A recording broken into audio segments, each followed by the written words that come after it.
Morning friends, कैसे आप लोग सब अच्छे होंगे, अच्छे से पढ़ रहे होंगे और अपना जो टारगेट रखे हुए होंगे उनके पीछे आप लोग चल रहे होंगे। तो अच्छे से आप तैयारी करने के दौरान अगर कोई भी प्रकार का दिक्कत हो, कोई प्रकार का डिस्टरबेंस हो, वो हमसे शेयर कीजिए, बतलाइए, हम आपको मदद करेंगे, ठीक है। और सारा टर्म एक एक पोजीशन पर हम बतला रहे हैं फिजिक्स के दौरान। एक एक टर्म जो आपको ना समझ में आए वो मेरे को पर्सनली पूछिएगा जरूर, ओके। तो यहाँ से मैं आपको बतलाने का कोशिश करूँगा। रिप्रेजेंटेशन ऑफ वेक्टर, ये स्केलर और वेक्टर जो चैप्टर है उसका सेकंड क्लास है। तो स्केलर और वेक्टर आप लोग जान गए होंगे कि स्केलर किसको बोलते हैं और वेक्टर किसको बोलते हैं। तो स्केलर में जो जो एग्जाम्पल हम लिखे हुए हैं, जो जो एग्जाम्पल दिया हुआ है उसको याद कर लीजिएगा, और वेक्टर में जो जो गिवन एग्जाम्पल दिया हुआ है वो आप याद कर लीजिएगा। उतना ही 10-10 याद कर लीजिएगा। तो एक क्वेश्चन आता है कि चार ऑप्शन दिया हुआ रहेगा और उसमें से छांटना रहता है कि कौन सा स्केलर और कौन सा वेक्टर है। तो 3 वेक्टर दिया हुआ रहेगा और एक स्केलर दिया हुआ रहेगा, तो स्केलर और अलग छांटना रहता है। तो उस तरह से क्वेश्चन पूछता है ऑब्जेक्टिव में, एग्जाम में। तो रिप्रेजेंटेशन ऑफ वेक्टर हम लोग समझ गए थे पिछले क्लासेस में ही कि कोई भी एरो मार्क का जो टेल है वो शो करेगा हमारा मैग्नीट्यूड और हेड शो करेगा डायरेक्शन, ओके। टेल नहीं, वो लेंथ शो करता है, मैग्नीट्यूड।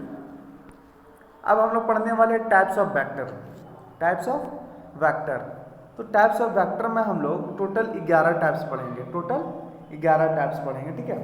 टोटल 11 टाइप्स में से जो पहला टाइप है वो बहुत ही इंपॉर्टेंट है, और 2-3 और टाइप है इसका बहुत ही इंपॉर्टेंट है जो सीधा का सीधा एग्जाम में पूछा जाता है आपसे, ठीक है। तो आप लोग तैयारी कैसे कीजिएगा, टाइप्स ऑफ वेक्टर कैसे याद रखिएगा। तो यूनिट, सबसे पहला है यूनिट वेक्टर। तो यूनिट का मतलब ऐसे आगे आपको पता चलेगा, यूनिट का मतलब वैल्यू 1 होता है, ठीक है, और इसका हिंदी इकाई होता है। तो यूनिट का मतलब 1 समझिएगा, लेकिन यहाँ पर अच्छे से ध्यान में रखते हुए कि क्या बोलना चाह रहे हैं unit vector. It is the vector whose magnitude is unity. उसका मैग्नीट्यूड कितना होगा, यूनिटी। यूनिटी का मतलब 1, ओके, एक। A unit vector represented by giving a cap over the physical quantity. Unit vector को रिप्रेजेंट किया जाता है, कोई भी वेक्टर है उसके ऊपर कैप का साइन बनाकर, उसके ऊपर कैप का साइन बनाकर। तो यहाँ दिख रहा है भी के ऊपर में एक छोटा सा कैप बना हुआ है, हम आपको दिखलाते हैं वो बनता कैसे है, ठीक है। जैसे वी लिखा हुआ है, ओके। अब इसके ऊपर में इस टाइप से कैप बना हुआ रहता है, तो इसको पढ़ेंगे भी वेक्टर, ठीक है, या फिर यूनिट वेक्टर भी। क्या पढ़ेंगे, यूनिट वेक्टर भी। आर लिखा हुआ, आर रेडियस है, रेडियस एक प्रकार का वेक्टर क्वांटिटी है, इसके ऊपर कैप देंगे तो ये पढ़ा है unit vector of R, okay. उसी तरह से एफ के ऊपर में भी यहाँ पर दिया हुआ है, ए के ऊपर में भी दिया हुआ है, एस के ऊपर में भी दिया हुआ है। यहाँ से समझ सकते हैं कैप दिया हुआ है तो वो यूनिट वेक्टर पढ़ाएगा। अब उसका जो मैग्नीट्यूड है वो कितने के बराबर होगा, यूनिटी के बराबर। यूनिटी का मतलब कितना होता है, 1। यहाँ पर आप लोग देख सकते हैं कि मैग्नीट्यूड बोले तो क्या, आप मैथ्स में देखिएगा, मैथ्स में ये एक टर्म कहलाएगा, जैसे कोई भी वेक्टर है उसके दोनों तरफ ये लाइन अगर पड़ जाए तो उसको मॉड बोलते हैं मैथ्स में। यहाँ पर फिजिक्स में मैग्नीट्यूड बोलेंगे। तो मैग्नीट्यूड आपको बतलाया था वैल्यू होता है, क्या होता है, वैल्यू। और मैग्नीट्यूड जब भी बोलेंगे तो ये साइन देकर ही आपको वैल्यू फाइंड करना है, ठीक है। तो यहाँ पर यूनिट वेक्टर ऑफ भी का मैग्नीट्यूड जब निकालेंगे तो कितने के बराबर आएगा, 1 के बराबर आएगा। कितने के बराबर आएगा, 1 के बराबर आएगा। तो आपको याद रखना है, तो मैग्नीट्यूड कितना निकला, 1, और 1 क्या है, वैल्यू है। क्या है, वैल्यू। तो पूरा पढ़ने के बाद आपको समझ में आएगा कि मैग्नीट्यूड का मतलब वैल्यू होता है। हम बहुत आगे तक पढ़े हुए हैं, तो इस जो उसका मतलब जो कंसेप्ट है, मेन कंसेप्ट, हम आपको वो डायरेक्टली बता देते हैं ताकि आपको क्या लगे, समझ में आ जाए। जो बहुत पढ़ने के बाद समझ में आता है शुरू में ही समझ में आ जाए कि भैया हाँ मैग्नीट्यूड का मतलब क्या होता है, वैल्यू होता है। तो इस तरह से टर्म आप लोग समझ सकते हैं। तो कोई भी यूनिट वेक्टर का मैग्नीट्यूड कितना होगा, 1 के बराबर होगा, ओके। उसी को बोलते हैं यूनिट वेक्टर। अब यहाँ पर हम तीनों एक्सिस का ज्ञान दिए हुए हैं, तीनों एक्सिस के बारे में बताया मैं आपको पिछले वीडियो में बताया था ना कि एक्सिस 3 होते हैं, एक्स एक्सिस, वाई एक्सिस, आप लोग पढ़ चुके हैं स्कूल में। अब यहाँ जो नया एक्सिस आपको पढ़ना है वो है हमारा जेड एक्सिस। क्या पढ़ना है, जेड एक्सिस। तो जेड एक्सिस जो हमारा टर्म यहाँ पर दिख रहा है वो ध्यान से देखिएगा, ये जो जेड एक्सिस है, ये जेड एक्सिस दिख रहा है, ये इस डायरेक्शन में है। किस डायरेक्शन में? इस डायरेक्शन में है। तो यहाँ से हम कह सकते हैं कि ये बाहर की ओर है। किधर है? बाहर की ओर। ऑफलाइन में अगर रहते तो इस फिगर को मैं अच्छे से बनाकर साफ दिखलाता, भी प्रैक्टिकली आपको समझाते ये होता कैसे है। एक्स एक्सिस भी कॉपी में बन जाएगा, वाई एक्सिस भी कॉपी में बन जाएगा। एक बार फिगर हम बनाते हैं, उसको गौर से देखिएगा।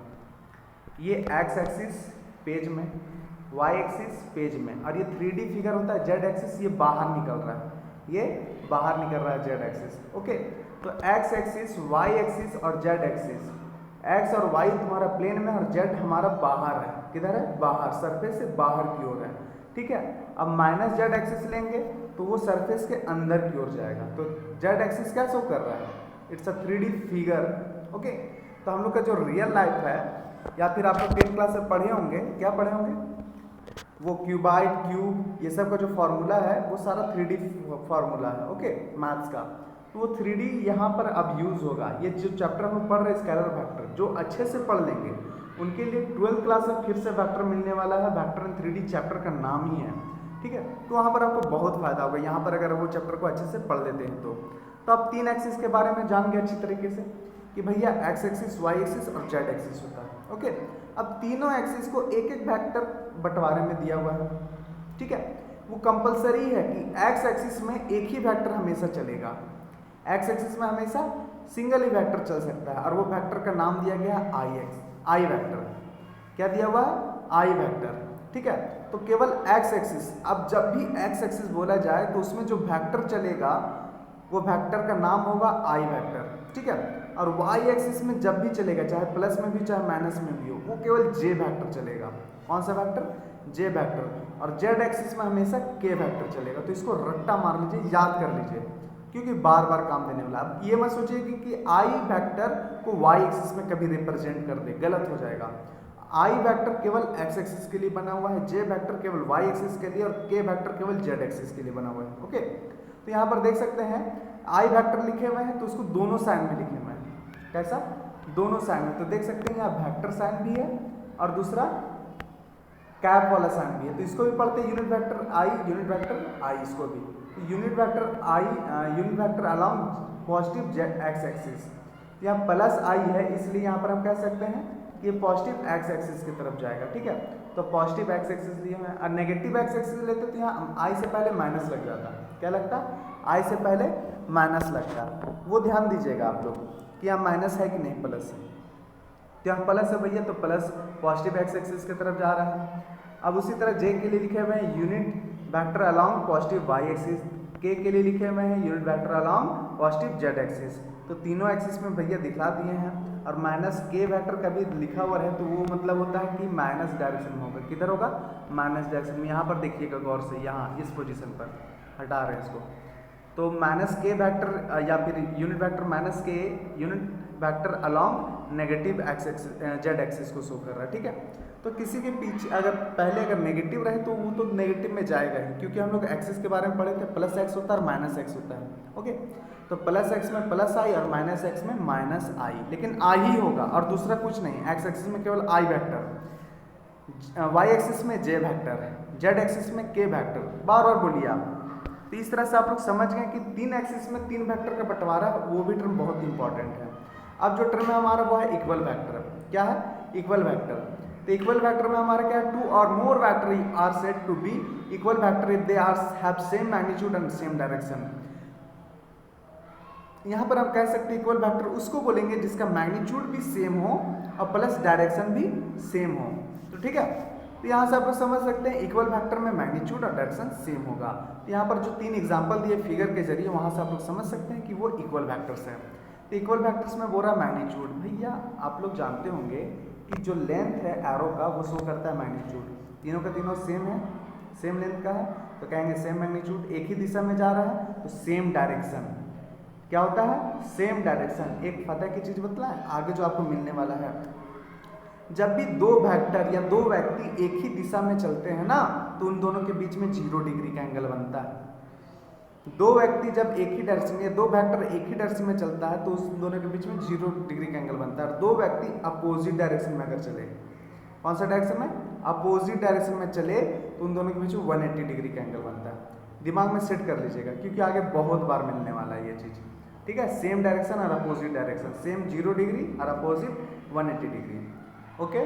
तो यहाँ पर सेम मैग्नीट्यूड और सेम डायरेक्शन होगा तो वो इक्वल वेक्टर कहलाएगा। एग्जांपल हम देख सकते हैं कोप्लानर वेक्टर, थर्ड जो है कोप्लानर वेक्टर। तो कोप्लानर वेक्टर किसको बोलते हैं, those vectors which lie in the same plane are called coplanar vector. देखिए कोप्लानर का मतलब, प्लेन का मतलब क्या होता है, सतह, सरफेस।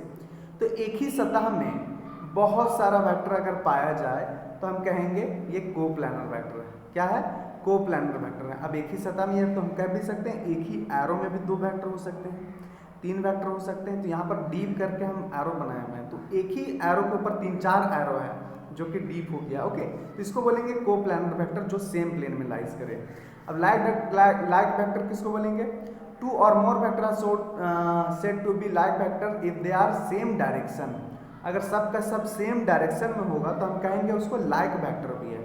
और भैया सेम डायरेक्शन में होगा और सेम मैग्नीट्यूड होगा तो इक्वल वेक्टर्स कहलाएगा, ठीक है। तो यहाँ पर आप लोग देख सकते हैं 5वां नंबर को इनिशियल।